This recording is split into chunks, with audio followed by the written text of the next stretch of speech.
こんにちは、魚狩り隊です。カメラトラブルでですね、もう本当最悪です。もうなんかうまくいかないね、電子機材は。釣り人は下手くそということで、今日はイサキ釣りをやっていこうと思います。と初夏の必需品としてはですね、グローブ、なんでもいいんですけど、蚊に刺されるんで、その皮かなり強いので、グローブはなるべく持っていった方がいいというところで、ちょっと始めていきたいと思います。いつも通り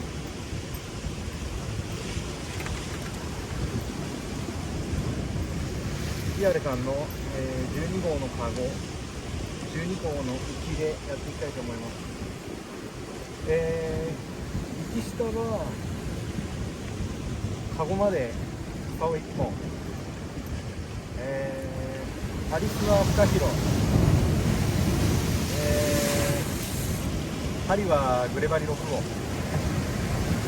以上です。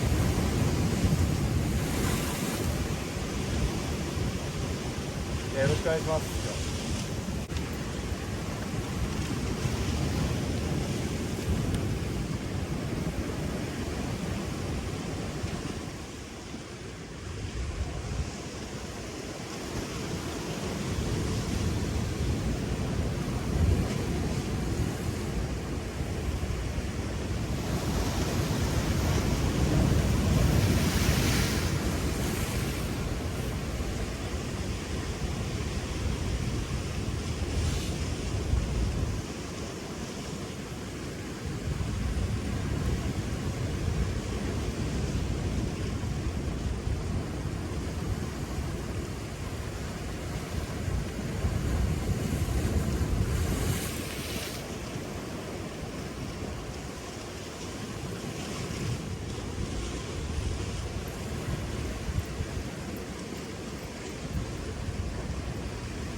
一応イサキ1匹目は出てくれたんですけど、やっぱり潮のたまり場って感じですね。コマセがやっぱ止まるところが1箇所なんで、そこ狙っていかないと結構釣れないかもしれない。あと連チャン狙っていい。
魚借りたいです。今日イタキ重宝できたんですけど、イタキ夕間詰めで3匹上がってくれたんでよしとしようかなと思います。